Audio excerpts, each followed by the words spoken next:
Hello everyone, welcome to UGC NET boosters. तो इस particular video में हम देखेंगे कि डिसीजन मेकिंग क्या होती है, what are the steps of decision making और what are the tools of decision making. ये क्वेश्चंस नेट में आते ही हैं मैनेजमेंट में हमारे, और बहुत ज़्यादा सरल आते हैं, ऐसे नहीं कि बहुत ज़्यादा कॉम्प्लेक्स आते हों। ज़्यादातर आपको स्टेप्स के ऊपर पूछ लेगा, ज़्यादातर आपको क्या बोल देगा कि टूल्स एंड टेक्निक्स के ऊपर पूछ लेगा, जो कि थोड़े बहुत ही हमारे पास में टूल्स एंड टेक्निक्स हैं, इसके बारे में हम अभी पढ़ने वाले हैं। ठीक है, तो सबसे पहले देख लेते हैं कि डिसीजन मेकिंग क्या होता है। डिसीजन मेकिंग होता है आइडेंटिफाइंग और डिसीजन। एक डिसीजन आपको आइडेंटिफाई करना होता है कि आपको क्या डिसीजन लेना है सबसे पहले। तो फॉर एग्जांपल आपको क्या करना है कि आपको डिसीजन लेना है कि मुझे यूजीसी नेट एग्जामिनेशन देना है या नहीं देना है। तो आपने क्या डिसीजन लिया कि मुझे देना है। तो इसके बाद आप क्या करेंगे कि गैदर करेंगे इन्फॉर्मेशन की यूजीसी नेट एग्जामिनेशन की तैयारी कैसे होती है। ओके, अभी हम स्टेप्स में इसको समझेंगे। ओके, तो आप क्या करेंगे, बहुत सारी जानकारियां लेंगे आप, उसके बाद में किस प्रकार से किया जाता है, इसके बेनिफिट्स क्या हैं, इसको आइडेंटिफाई करेंगे, उसको एनालाइज करेंगे, उस बेसिस पे क्या करेंगे, किसी एक पर्टिकुलर डिसीजन तक के पहुंचेंगे। तो अभी हम देखते हैं कि what are the steps of decision making. Okay, तो 7 स्टेप्स है डिसीजन मेकिंग के, जिसमें सबसे पहले क्या है, आइडेंटिफाई द डिसीजन। आपको क्या करना पड़ता है, आइडेंटिफाई करना पड़ता है एक पर्टिकुलर डिसीजन। मान लीजिए कि आपने आइडेंटिफाई किया है कि मुझे यूजीसी नेट एग्जामिनेशन की तैयारी करना है, ये आपका डिसीजन है। इसके बाद में आप क्या करेंगे, गैदर इन्फॉर्मेशन करेंगे कि कहाँ कहाँ रिसोर्सेस आपको मिल सकते हैं, एग्ज़ाम का फॉर्म कब निकलता है, क्या सिलेबस है, सिलेबस को कवर कैसे किया जाए, बुक्स कितनी आती है, कितना सिलेबस है, कहाँ कहाँ से कवर होगा, कितने टाइम में कवर हो सकता है। ये सारी की सारी इंफॉर्मेशन को आप क्या करेंगे, गैदर करेंगे। आप फिर क्या करेंगे, अल्टरनेटिव्स को आइडेंटिफाई करेंगे। मान लीजिए कि 4 बुक्स अलग अलग हैं, पेपर 1 के लिए 2-3 बुक्स है, पेपर 2 आपका जो है उसके लिए 2-3 बुक्स है, 4-5 कोचिंग से जो जो कि आपको कोर्सेज प्रोवाइड करती है। तो क्या करेंगे, आप उन पर्टिकुलर अल्टरनेटिव्स को आइडेंटिफाई करेंगे, गैदर करेंगे। इसके बाद में क्या करेंगे, आप वेटेज एविडेंस करेंगे, है ना। क्या करेंगे, वेटेज द एविडेंस। आप वेटेज करेंगे एविडेंस को कि किस पर्टिकुलर कोचिंग के ज़्यादा बच्चे जो है क्वालिफाई करते हैं। आप क्या करेंगे, वेटेज देंगे एविडेंस को कि किस प्रकार से आप किस कोचिंग का सहारा ले, जिससे क्या होंगे, ज़्यादा से ज़्यादा बच्चे लोग क्या करते हैं, क्वालिफाई करते हैं। इसीलिए क्या होता है कि सारे के सारे जैसे ही रिजल्ट निकलता है, सारे के सारे कोचिंग वाले क्या करते हैं कि फ़ोटो जो है वो लेना चालू कर देते हैं, किनका, जिनने भी क्वालिफाई किया है ना।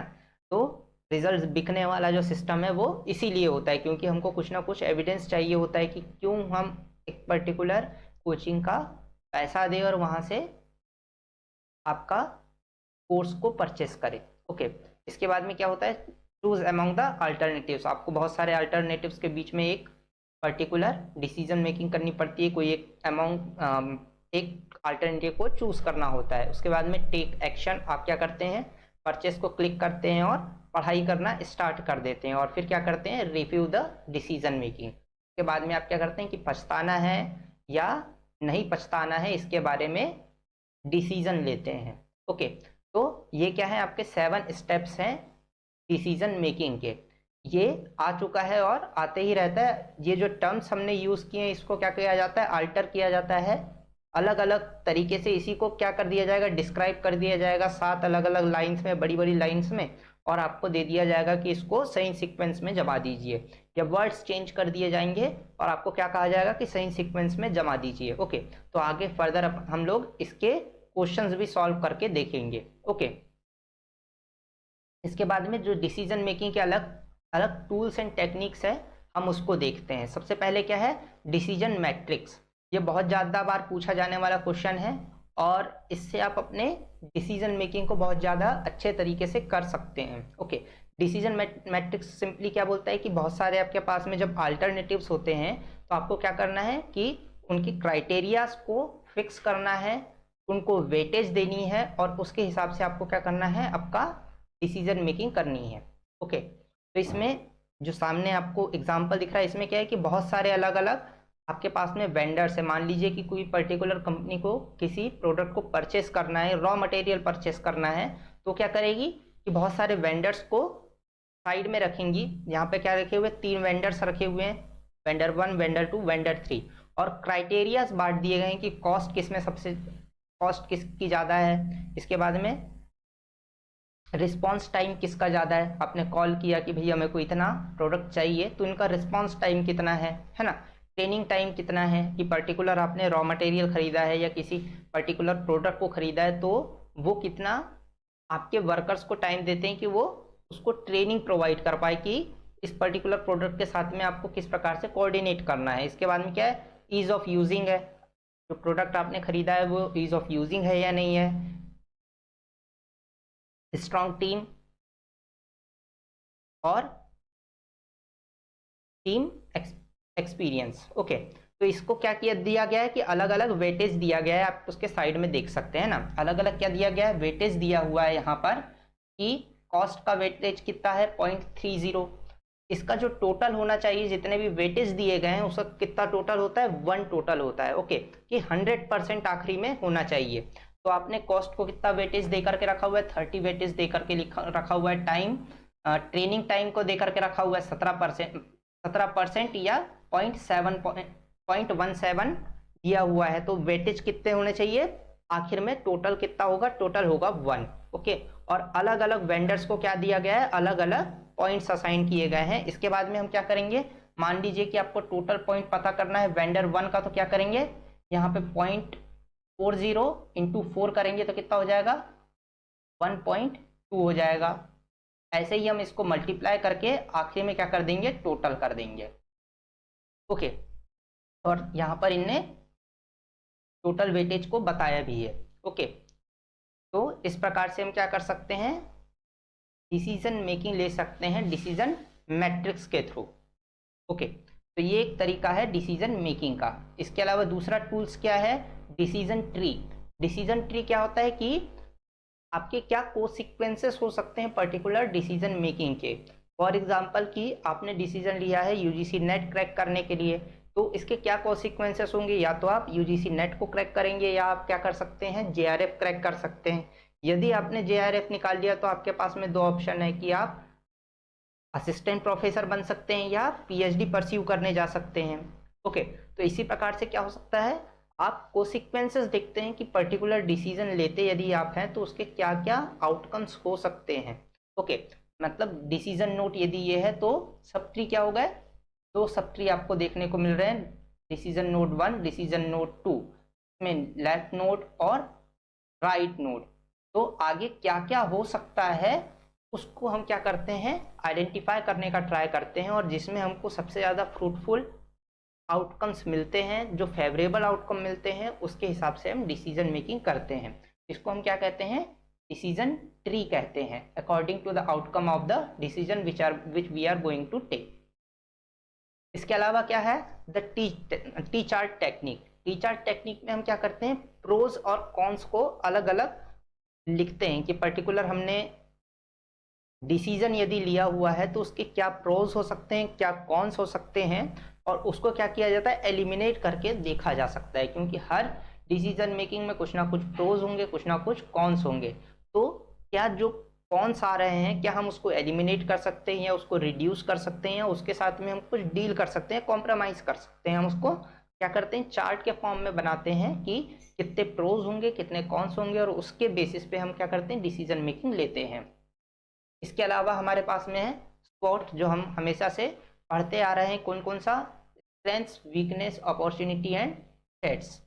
ओके, शॉर्ट टेक्निक सिंपली क्या है कि आप पर्टिकुलर आपके स्ट्रेंथ्स कितने हैं पर्टिकुलर डिसीजन मेकिंग के फेवर में, वो आप लिख लेंगे। इसमें वीकनेसेस क्या क्या हैं ये लिख लेंगे, अपॉर्चुनिटीज़ आपके पास में क्या है आप ये देख लेंगे, और थ्रेट्स आपके पास में क्या है आप ये देख लेंगे। अपन जो है इसी पर्टिकुलर डिसीजन के बारे में यदि एग्जांपल लेकर के चलें, क्या हो सकता है कि स्ट्रेंथ्स आपकी क्या क्या है कि आप डेडिकेशन से पढ़ाई कर सकते हैं, दिन के 10 घंटा बैठ करके पढ़ाई कर सकते हैं, आप याद बहुत अच्छे से रख लेते हैं, लॉजिक आपके बहुत अच्छे होते हैं। ये आपकी क्या हो गई, स्ट्रेंथ्स हो गई कि आपका यूजीसी नेट क्रैक हो जाएगा। वीकनेसेस क्या है कि आप लगातार किसी एक काम को नहीं कर पाते हैं, या आपको डिस्ट्रैक्शन बहुत सारे होते हैं, आपका नोटिफिकेशन बेल हमेशा ऑन रहता है सोशल मीडिया का। ओके, तो ये आपकी वीकनेसेस हो गई। अपॉर्चुनिटी क्या है कि आप एकेडमिक फील्ड में आगे बढ़ सकते हैं, जो जिसमें आपको क्या मिलता है, जॉब का अश्योरेंस है, अच्छा खासा आपको क्या मिलता है, सोशल वैलिडेशन मिलता है। ओके, आपको अच्छा जॉब मिल सकता है, जो कि गारंटेड जॉब मिल सकता है। ओके, जिसमें आपको एक स्टेबल फ्यूचर मिल सकता है। तो ये क्या हो जाएगा, आपकी अपॉर्चुनिटीज हो जाएगी। थ्रेट क्या हो सकता है कि बहुत ज़्यादा टाइम टेकिंग प्रोसेस है। ओके, कि आपको पहले यूजीसी नेट क्रैक करना पड़ेगा, जिसका प्रिपरेशन टाइम ही कम से कम 6 महीना है। ओके, इसके बाद में एग्जामिनेशन कंडक्ट होने और रिजल्ट आने और सारी प्रोसेस में कम से कम 1 साल चले जाता है। उसके बाद में आपको पीएचडी एनरोल करना पड़ सकता है, जिसमें 4 साल और लग जाएंगे, 5 साल और लग जाएगा। बहुत ज़्यादा क्या है आपके पास में, स्लो प्रोसेस है। ओके, तो ये क्या हो सकता है, आपका थ्रेट हो सकता है कि टाइम बहुत ज़्यादा ना चले जाए। ओके, तो ये क्या होता है, आपका स्वॉट एनालिसिस होता है। ओके, तो ये हम किसी भी डिसीजन मेकिंग के टूल के रूप में यूज कर सकते हैं। इसके अलावा इसी का एक्सटेंशन क्या है, आपका पेस्टल है। इसी का एक्सटेंशन है पेस्टल, जिसमें क्या होता है, आपका पॉलिटिकल आपको सीक्वेंसेस देखते हैं। ये डिसीजन मेकिंग बिजनेस के पॉइंट ऑफ व्यू से देखें तो यदि कोई पॉलिटिकल चीज आ सकती है, मान लीजिए कि हम जियो की बात करें, है ना, तो जियो जब लॉन्च कर रहे होंगे अंबानी जी, है ना, तो क्या क्या उनके सामने अलग अलग चीजें रही होगी। सबसे पहले क्या है, पॉलिटिकल है, कि पॉलिटिकल सिस्टम उनके फेवर में है या नहीं है। ओके, इसके अलावा क्या है कि क्योंकि कोई भी बिजनेसमैन पॉलिटिकल स्ट्रक्चर को चैलेंज नहीं करता है, वरना हर्षल मेहता जैसे हाल हो जाता है। ओके, कि हर्षल मेहता का सिर्फ और सिर्फ एक सबसे बड़ा जो ड्रॉबैक था वो क्या था, कि उनने पॉलिटिकल सिस्टम को चैलेंज किया। ओके, तो कोई भी जो बिजनेसमैन होता है वो कभी पॉलिटिकल सिस्टम को चैलेंज नहीं करता है, क्योंकि हमारे यहाँ पे उतना लिबरलाइजेशन अभी भी नहीं है, या किसी भी सिस्टम में नहीं हो सकता है, पॉलिटिकल सिस्टम में नहीं हो सकता है। तो आपको क्या करना पड़ता है कि एक सिस्टम के साथ में चलना पड़ता है। उसमें आप सबसे बड़ा जो क्या है, एक पॉइंट है, वो क्या है, पॉलिटिक्स। तो पॉलिटिक्स में आपको देखना होता है कि आपके अपोजिशन में कौन है, उसकी आइडियोलॉजी कौन क्या है, पावर में कौन है, उसकी आइडियोलॉजी क्या है, उसके प्लान्स क्या है, उस पर्टिकुलर पार्टी के फेवर में कौन सी आइडियोलॉजी काम करती है, उसके वोट बैंक क्या है, उसके हिसाब से उसकी पॉलिसी मेकिंग क्या है। ये सारी चीज़ें क्या होती है, जब बहुत बड़े लेवल पर बिजनेसेस काम करते हैं, तो सारी की सारी चीज़ें क्या होती है, बहुत ज़्यादा सोच समझ करके पॉलिसी मेकिंग की जाती है ऑर्गेनाइजेशन में। ओके, तो पॉलिटिकल कि आपकी गवर्नमेंट में कौन है, स्टेबिलिटी कितनी है, फाइनेंशियल सिचुएशन क्या है, फिस्कल सिचुएशन क्या है, एक्सचेंज पॉलिसी क्या है, फॉरेन पॉलिसी क्या है, आपकी अपोजिशन में कौन है, अपोजिशन कितना स्ट्रांग है, अपोजिशन की आइडियोलॉजीज क्या है। ये सारी की सारी चीज़ें काम आती है। इसके बाद में इकोनॉमिकल सिचुएशन क्या है, पॉवर्टी कितनी है, इस साल का जीडीपी क्या रह सकता है, हमारी ग्रोथ रेट क्या है, किस सेक्टर में कितना ज़्यादा ग्रोथ है, किस सेक्टर में हमको स्लो डाउन देखने को मिल सकता है। इसके बाद में सोशल लाइफ स्टाइल क्या है लोगों की, सोशल बिलीव्स क्या हैं लोगों के। इसके बाद में टेक्नोलॉजिकल क्या कितना एक्सपांड कर रहा है। अभी 5G आ रहा है, तो 5G आएगा तो क्या होगा कि ऑटोमेटिक लोगों के पास में डाटा ज़्यादा स्पीड वाला रहेगा। स्पीड वाला रहेगा तो क्या होगा कि हाई परफॉर्मेंस जो गेम्स है वो ज़्यादा अच्छे तरीके से काम कर पाएंगे। ओके, तो हमारे 2G के ऊपर पबजी तो नहीं चल सकता था ना। यदि पबजी खेलना है, यदि किसी कंपनी को पबजी जैसा गेम बनाना है या इंडिया में लॉन्च करना है, तो उसके पास में उस पर्टिकुलर कंट्री में 5G नेटवर्क या 4G नेटवर्क होना चाहिए। ओके, तो टेक्नोलॉजिकली क्या चीज़ें हैं। इसके अलावा या यूपीआई यदि नहीं होता तो क्या होता कि ड्रीम 11 जैसे गेम्स नहीं आ सकते थे। ओके, क्योंकि वहाँ पर यूपीआई ट्रांजेक्शन के थ्रू ही होता है। यदि आप डेबिट कार्ड से ट्रांजेक्शन करेंगे तो बहुत सारे चार्जेस लग जाएंगे। न गेम कोई ऑनलाइन पोकर गेम जैसे हो गया या ऑनलाइन बेटिंग गेम्स हो गया, ये सारे सारे गेम्स जो है वो नहीं चल सकते। तो टेक्नोलॉजिकल क्या चीज़ें चल रही है, इसके अलावा लीगल एस्पेक्ट्स क्या हैं और एनवायरमेंटल एस्पेक्ट्स क्या हैं। ओके, तो इन सारी चीज़ों का क्या करना पड़ता है, ख्याल रखना पड़ता है और उसके हिसाब से अब क्या करेंगे, डिसीजन मेकिंग करेंगे। इसके अलावा क्या है, ब्रेन स्टॉर्मिंग। आखिरी क्या है हमारा, ब्रेन स्टॉर्मिंग एक टेक्निक है डिसीजन मेकिंग की, जहां पर क्या किया जाता है कि ग्रुप ऑफ पीपल्स को एक जगह इकट्ठा किया जाता है, उनको एक पर्टिकुलर प्रॉब्लम दी जाती है, उनके बीच में क्या होता है, जनरल डिस्कशन होता है और डिस्कशन के बाद में एक आइडिया को क्या किया जाता है, जनरेट किया जाता है। तो पर्टिकुलर तरीका क्या है, पार्लियामेंट मान लीजिए कि वो पर्टिकुलर तरीके से क्या किया जाता है, डिसीजन मेकिंग किया जाता है। पार्लियामेंट में क्या होता है कि एक पर्टिकुलर बिल पेश किया जाता है, एक पर्टिकुलर बिल को क्या किया जाता है, प्रेजेंट किया जाता है, बहुत सारे अलग अलग लोग अपने आइडिया रखते हैं, डिस्कशन करते हैं और उसके बाद में एक पर्टिकुलर डिसीजन मेकिंग तक के पहुंचते हैं, ताकि वो क्या कर सके, एक डिसीजन तक के पहुंच सके और वो डिसीजन बहुत ज़्यादा बहुत से लोगों के विचारों के साथ में मिलता जुलता हो।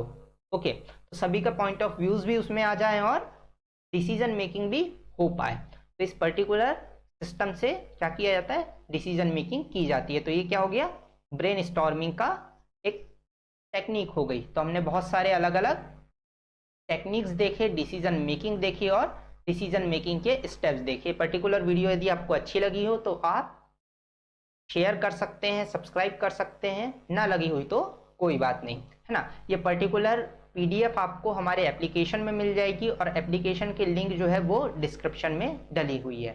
Thank you.